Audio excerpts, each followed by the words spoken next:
կատարելու եւ առաջ տանելու համար անչափ շնորհակալ ենք մեզ հյուրընկալելու համար այսօր։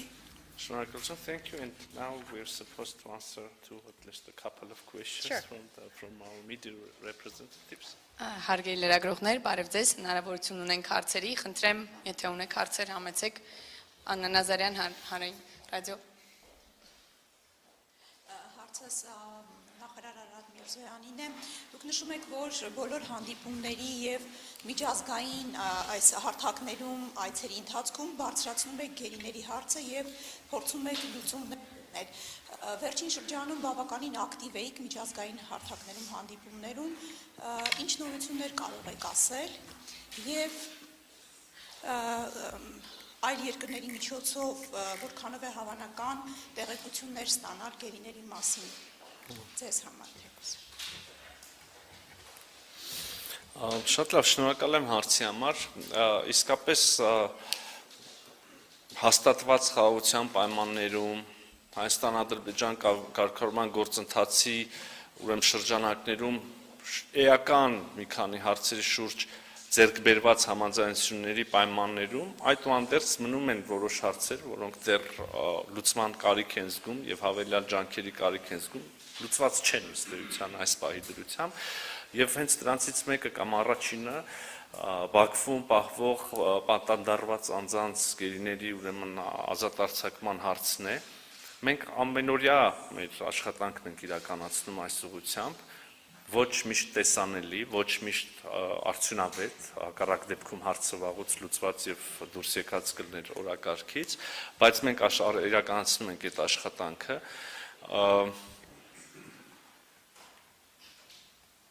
Ինչպես եւ միշտ այս պահի եւս ես ուզում եմ հույս հատնել, որ առաջիկայում մենք այս առումով լավ նորություններ կունենանք, համենայն դեպս մենք չենք դադարում մեր ջանքերը եւ բառացիորեն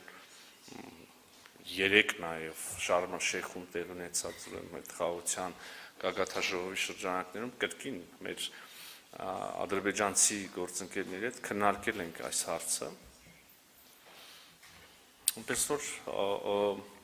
հուսանք, որ մեր ջանքերը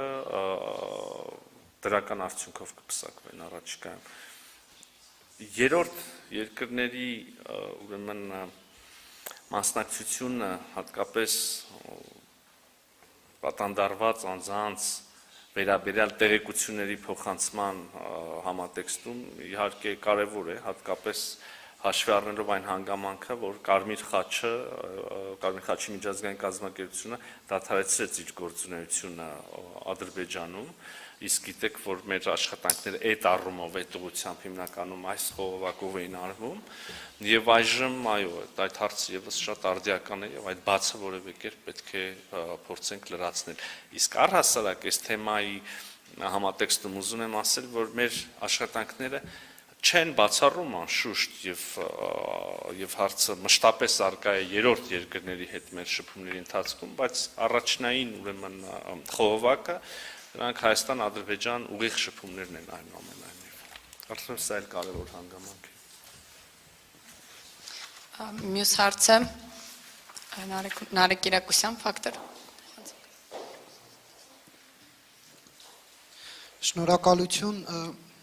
Մեկ հարց ԵՀԿ նախագահին եւ մեկ հարց էլ Հայաստանի արտգործնախարարին։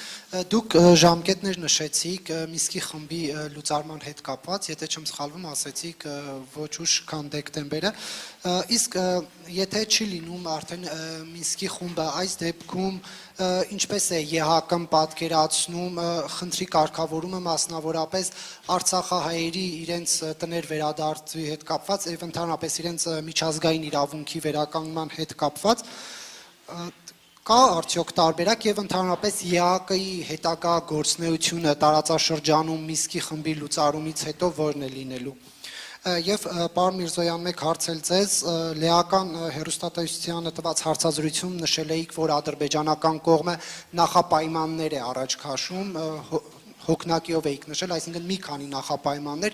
հայտնի է, որ մեկը դա սահմանադրության փոփոխությունն է, մյուսը ԵԱԿ Մինսկի խումբներ, Մինսկի խմբի հետ կապված արդեն հստակություն կա, մյուս նախապայմանները սահմանադրությունից զատ որոնք են։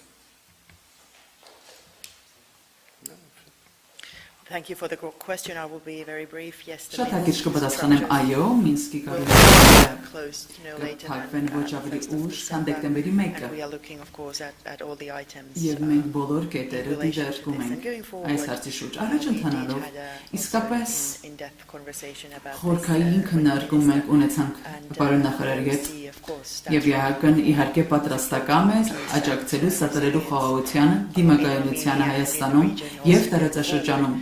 and the special emphasis will Հատուկ be շեշտադրումը where also Armenia can add կլինի significant value is այնտեղ որտեղ նաեւ Հայաստանը կարող է ավելացված արժեքով հանդեսել տնտեսական բաղադրիչում կլինի, ինչպես նաեւ շրջակա միջավայրի եւ կլիմայի ուղղությամբ։ Հավելելով նաև Տիկին նախարարին, կուզեի ավելացնել կամ կրկին հիշեցնել Հայաստանի Հանրապետության կառավարության քաղաքականություն այս հարցում, մենք կարծում ենք եւ մենք լրջագույն, ես կասեի, ջանքեր ենք գործադրում այն ուղղությամբ, որ տեղահանված հայրենակիցները մեր կարողանան ամբողջապես ինտեգրվել եւ իրենց կյանքը վերսկսել կամ շարունակել Հայաստանի Հանրապետությունում եւ ինտեգրվել Հայաստանի Հանրապետության հասարակությանը։ Ինչ վերաբերում է ձեր մյուս հարցին, որը հենց ինձ էր ուղղված, իհարկե նախապայմանները դուք ինքներդ թվարկեցիք, Մինսկի կառույցներն էին եւ նաեւ Հայաստանի Հանրապետության սահմանադրությունը պայմանագրի վերջնական ստորագրման համար առաջ քաշվող նախապայմանները, սա երկար ժամանակ բարձրաձայնվել է եւ Ադրբեջանի կողմից եւ մեր կողմից, այսինքն խոսել ենք, որ այդպիսի նախապայմաններ կան։ Հիմա ինչպես իրավացիորեն նկատեցիք հարցի մի մասը, այսինքն մի Մինսկի խմբին վերաբերող խնդիրը ըստ էության լուծված է, քաղաքական որոշումը կա եւ բյուջեի եւ մնացած ավելի տեխնիկական բնույթի հարցերով ուրեմն վերջնական որոշումները կլինեն մինչեւ դեկտեմբեր։ Ինչ վերաբերում է սահմանադրությանը, ապա ես հարկ եմ համարում նշել, որ ինչպես եւ նախկինում, այնպես էլ հիմա այդպիսի հարց որպես փոխհամաձայնեցված օրակարգի հարց գոյություն չունի մեր քննարկումներում եւ Հայաստանի Հանրապետության սահմանադրության փոփոխության եւ կամ նոր սահմանադրության ընդունելու հարցը բացառապես ներքաղաքական օրակարգի եւ մեր ժողովրդի որոշելիքի հարցն է։ Ես զարմանում եմ, որ շարունակաբար այսքան ուրեմն հավաստիացումներից հետո հարցերը շարունակում են մնալ կամ հնչել, բայց եթե հարցնում եք, նորից ասեմ, որ Հայաստանի Հանրապետությունը երբևէ որևէ երրորդ կողմի արչև չի ստանձնել եւ չի ստանձնելու պարտավորություն փոխել Հայաստանի Հանրապետության սահմանադրությունը։ Կրկին դա միայն եւ միայն մեր քաղաքացիների որոշելիքն է եւ մեր ներքին, ներքաղաքական, մեր հանրային, եթե կուզեք, օրակարգի մաս։ Այո, Ադրբեջանը շարունակում է ասել, որ կապել, հա, պայման դիտարկել որպես եզակի թվով նախապայմաններ, որպեսզի հստակ լինի նորից բանի տեղիք չտա, կա այդ նախապայմանը դնել այդ պայմանը Ադրբեջանը շարունակում է պայմանագրի ստորագրման համար, մենք այս կապվածությունը, այս նախապայմանը չենք ընդունում, արդեն ասեցի։ Եվ վերջին հարցի հնարավորությունը Դավիթ Մամյան, Armenpress։ Բարև ձեզ։ Առաջին հարցը ուղղված է պարոն Միրզոյանին։ Պարոն Միրզոյան, դուք նշեցիք, որ հանդիպում եք ունեցել Եգիպտոսում ադրբեջանցի գործընկերների կամ գործընկերոջ հետ եւ նաեւ ընդգծեցիք, թե ինչ թեմաներից եք զրուցել, սակայն հավելյալ ինչ մանրամասներ կարող եք հաղորդել այդ հանդիպումից եւ հաշվի առնելով դեռևս օգոստոսին Վաշինգտոնում Հայաստանի եւ Ադրբեջանի միջեւ ձեռք բերված պայմանավորվածությունները, մասնավորապես տարածաշրջանային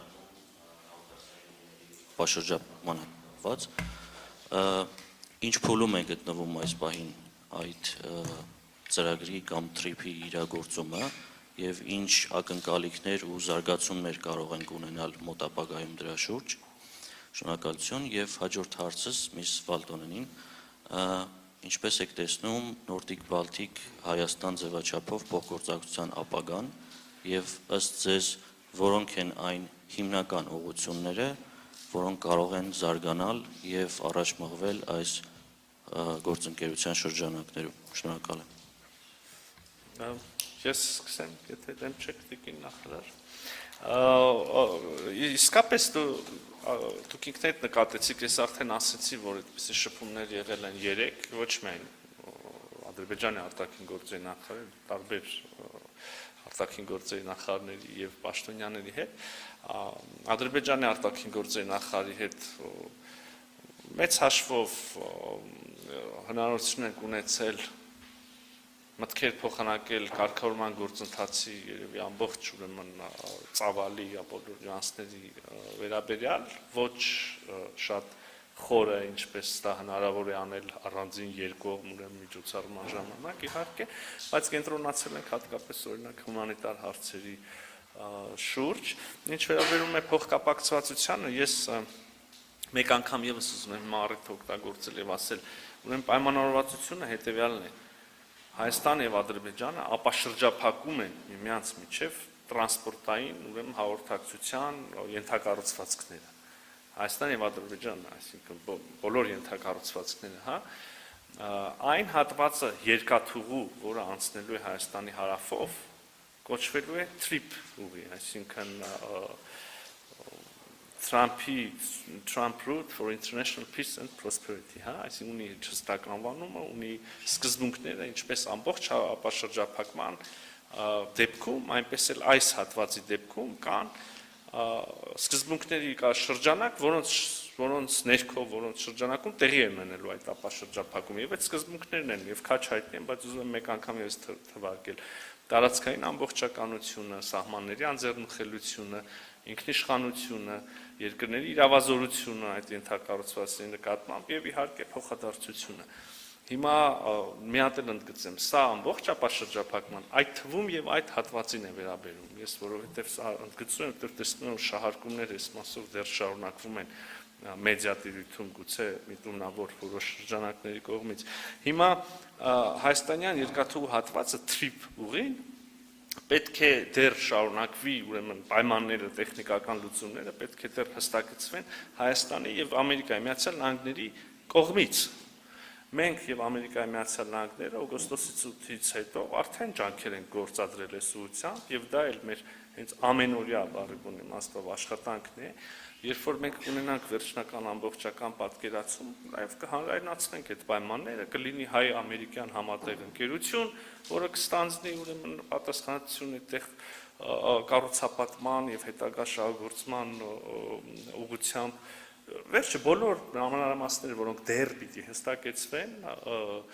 կհստակեցվեն եւ կհանրայնացվեն մի հատ էլ ուզում եմ ընդգծել այս պահին համաձայնեցված է այն ինչ հրապարակված է ինչ կարող եք մտնել եւ կարդալ համապատասխան Վաշինգտոնյան հռչակագրում մնացածը մենք եւ Միացյալ Նահանգները միասին դեռ կաշխատենք կհստակեցնենք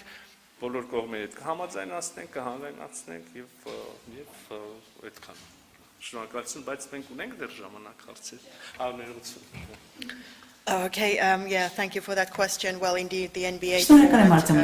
is extremely useful. And Nord Baltic ձևաչափը շատ կարևոր եւ վստահ շատ բղմնավոր կլինի նաեւ մեր գործընկերության համար Հայաստանի հետ։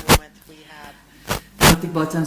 շրջանակում մենք մեր կիսակետում կունենանք մասնավորապես անվտանգության եւ դիմակայունության հարցերը վերջին ամիսների եւ տարիների ընթացքում, քանի որ այս Nord Balkan երկրներս մենք նույն ընդհանուր ոչ միայն աշխարհագրական միջավայրն ենք շատ նման ինչպես նաև շրջակա միջավայրի եւ քաղաքական ընդհանրություններն ենք ԵՄ-ի անդամ ենք ՆԱՏՕ-ում բայց ինչ ենք տեսնում այս ամենի առանցքում դիմակայունությունն ու կայունությունը այս տարածաշրջանի եւ մեր երկրների յուրահատկությունը այն է որ մեծապես շեշտադրում ենք ամեն անձի կարողությունների զարգացումը, հզորացումը, դա է իրական ամբողջական ժողովրդավարության հիմքը, թափանցիկ հասարակություն ունենալու հիմքը եւ օրվա վերջում դիմակայունությունը եւ ինքնիշխան պետություն որպես լինելը հենց սա է սրա հիմքը, այնպես ինքնիշխանություն, որը դրսից միջամտել ենթակա չի լինի։ Այս հնարավորությունը եւս ունես փոխանակելու իմ սիրելի գործընկերոջ հետ այսօր եւ մենք ուրախ ենք շարունակելու մեր ակտիվ երկխոսությունը իբրև Nordpol NBA-ը Nord Balkan այս գործընկերությունը մենք նախկինում շատ համագործակցություն եւ գործընկերություններ ունեցանք, խնդրում եմ իմ ջերմագին ողջուններ ընդունում իմ գործընկերների կողմից եւս։ նախարար, Thank you. Այսքանով ավարտենք։